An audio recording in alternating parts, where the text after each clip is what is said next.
Okay, here's a quick overview of the routing system. To access the main dashboard, you go to Affinity Vortex, and Task is here at the bottom. It'll take you directly to the dashboard. The dashboard, it lists the domains from oldest to newest, so these were assigned first, and then the newest are always at the bottom. Pretty much everything's kind of self-explanatory. If you want to go back to that domain page, if you want to delete tasks, like if the domain quits, I'll probably be the one that jumps in and deletes it. But if you do need it, come here, you select them all, and you hit delete. Every time you do narrow down to one, like we narrowed down to that, to clear it, make sure you pay attention to your filters here. So we'll select all domains, and that'll clear it for the full domain list. Okay, unassigned means that we created the task, but nobody claimed it yet. But everybody does like claiming, so that is the way we want to go forward with it. So the only thing that we manually assign will be priority jobs if for some reason it needs rushed, or for short text. Flagged, that just means if we found an error in a page, we flag it with a note and they know to fix it. They pretty much handle all of that. Overdue is anything that was assigned or claimed that's 7 days past due. Pending approval, we only did auto approval for Karen. We selected her as a trusted writer. Everybody else is a manual process, but I'm taking care of that part. Basically, I just spot check it once a day, and there's none in there right now. But if there were domains in here, if you click on the keyword, it'll open up the Copyscape. And if you click on the task, you can click short text or full text, and it'll open up a window. And in the window, you can just make sure they got formatted correctly and that sort of thing. It'll also show you how many times the keyword was used, just to make sure it's not excessive.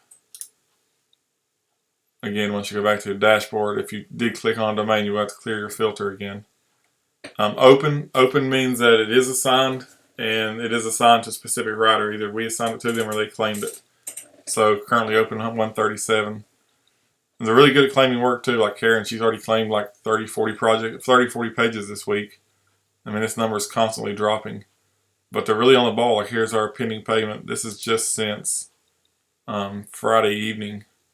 So they've already done 103 full text. Like, if you want to see just the work that Karen did, for instance, you could choose Karen, click writer. And here's what Karen's turned in for the week already. If you want to run a Copyscape, kind of like the pending approval page, if you click the keyword, it'll Copyscape it. That's a nickel every time we click it. So I kind of spot check from time to time, but I don't check everything. So no results. I've probably checked 50 content pages last week, and not a single one has any kind of duplication. So I'd say we're good there. And you can also click the full text. This will show you the actual article, so you can make sure that there's no spacing issues or any kind of weird code. I mean, these all look good. I do prefer when they use a heading, but if there's no headings or whatever, it's still alright, I guess. Then you can clear the filter.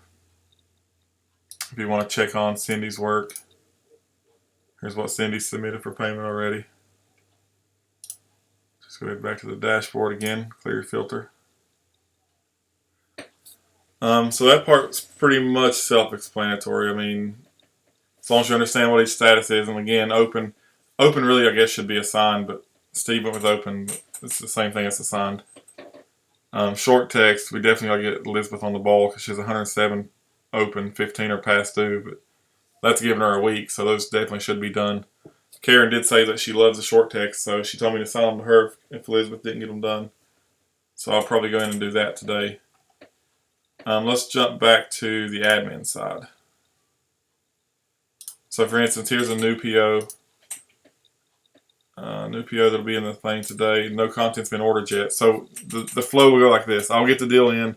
I'll handle the billing, all that kind of stuff. I'll go ahead and, for now, until Steve gets the new task system, I'm still going to do the new PO list like we usually do. So you'll start to categorize it, approve it, code it, all that kind of stuff.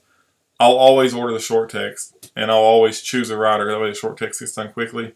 So what you have to take over is the full text. When there's nothing in here, that means no content's been ordered. So if you had the FTP for this site and you got it coded, or if they installed the code and you got it live, then you would just come here. You don't have to change anything. Just hit create task. And that would create a task for all 5 keywords, and it would be unassigned so they can claim it when they're ready. If this was a Limelight deal, for instance, this ignore content here, the system has like a fail-safe in it to where if there's already content entered, then it won't order new tasks. So if somebody, like say somebody had a 5 keyword deal, they upgraded to 10. If the first 5 are already done and you hit create task, it'll only create tasks for the new 5 without content. So the only reason you ever need to use this ignore content checkbox is if they have content in, but you know it needs replaced. Like Limelight Media, they use the crap content they paste in. So if this was a Limelight Media deal, you could ignore content, create task. So that's kind of rare to use that or whatever. But the next important thing is always check the notes section. If there was a note here, there'd be like a little notice here that says new. I think it's in red. That will be used. So let's say Tim Walker adds a deal. We don't do content for him. So if he added a deal, I would leave you a note that says no full text. So before you ever create a task, make sure there's no note notice. If there's not, then as long as it goes live, create the task. If it's a Vendasta deal, since they get content no matter what, I'll go ahead and create short and full. So that'll be taken care of. Let's see what else. Oh, anytime you create content, it will give you a notice of how many tasks were created. So just keep an eye on that. That way you can make sure it sounds right or make sure it doesn't say 0. So like this one, I know it's a paying deal. So I'm going to go ahead and I'll select Elizabeth and order short text just so you can see the notice.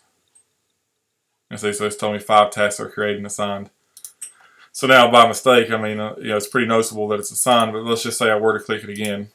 It won't do anything because it already knows there's content in.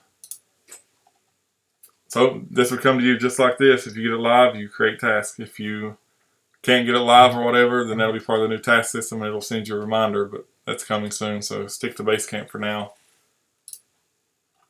And if you go to one that does have content ordered, let's just jump over to this one. I see 10 open. That means 10 have been assigned. If it was unassigned, it would say 10 unassigned, but even if it says unassigned, that still means it's assigned in the task system, just not assigned to a writer. If this section was blank, then that means content wasn't ordered or it was skipped by accident. So a lot of information here you need to keep an eye on. And of course from here you can jump straight over to here and it has the filter already applied. So if you ever want to clear the filter again, and you clear off if you've got more than 2. I think that pretty much covers it. So going forward, I will order all short text as soon as the deal comes in, and then you just order full text if it gets coded. Just check notes first. And if it is a Vendasta deal, I'll go ahead and order full text since they get it no matter what. Let me know if you have any questions.